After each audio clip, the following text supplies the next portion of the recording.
Well, welcome to Glen Bogle. Although it's not Glen Bogle. It is Glen Bogle, isn't it?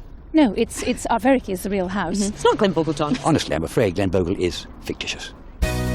Well, Glen Bogle or not, the scenery certainly looks like the setting for the BBC drama Monarch of the Glen. Even though I'm Scottish, I don't know this area very well, but what I do know is that this is the make-believe Glen Bogle, or as it's really known, the Abericke estate in the Spey Valley of the Highlands. But does a drama location live up to its fiction when it's your holiday spot? Loch Laggan Beach pops up in the drama on a regular basis, but as it's a private estate, if you want to frolic on these sands, you need to rent one of the cottages or the gatehouse. Not recommended if you have a fear of stairs or if you have small children, because this nifty little spiral staircase works its way from the top to the bottom of the tower. For anyone with a Rapunzel fixation, though, it is a priority. Be warned, it books out very early in the year. If only I'd known this house was so popular, I'd have put some more lipstick on. Even if you are staying on the estate, the house we all know as Glen Bogle House is strictly out of bounds. It's a private residence. Here's a little tip from us for you. If you drive along the main road past the estate gates, eventually you'll come to a loch, and if you look across, you'll get a glimpse of the house. Isn't that impressive? But where's Glen Bogle Village? I asked Monarch of the Glen's laird, Alistair Mackenzie. How much of the local area has actually been used for filming? Quite a lot of it, yeah.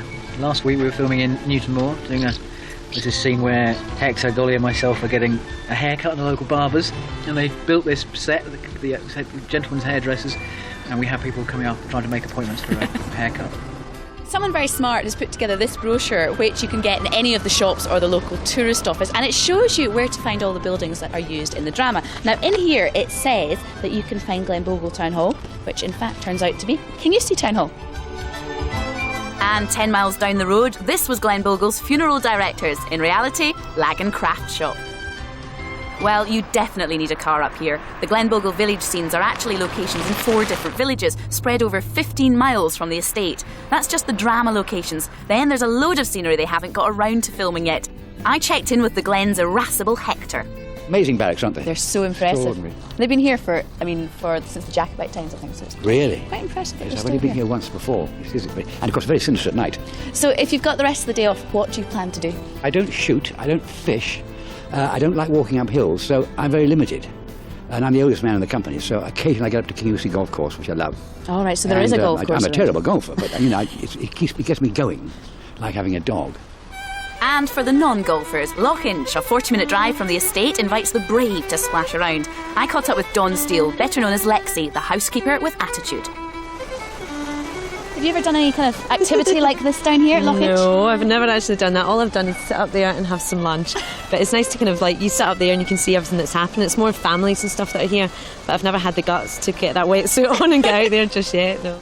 Now the most important question, what is there to do at night time? This is the odd karaoke evening in the Tipsy Laird. I've been known to get up and sing a few tunes. So fairly quiet nights in the local area. During the summer, Newton Moor, 15 miles from the estate, hosts a weekly pipe band, and you can always eat out in the restaurant there or one of the small hotels.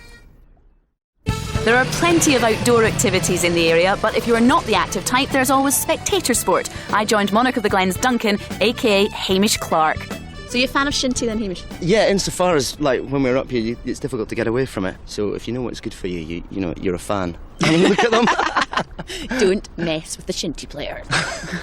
If someone was to come on holiday here, have you got a top tip for something they definitely need to remember to bring or something they need to do while they're here? To bring a book, because when you come up here, there's all this to charge around and do and be part of. But it's really quite important to try to let it be. So anything that's going to sort of keep you at peace would be what I'd say. And a final word from Glen Bogle's matriarch. This is Loch Laggan, it's beautiful, isn't it? Lovely? Have you been in there? No, but Richard was in there last year. He had to do some sequences where he was supposed to be drowning, and Archie comes and rescue him, but I have never been in the loch. Was he frozen? Well, it's very dangerous, because if you stay in too long, there comes a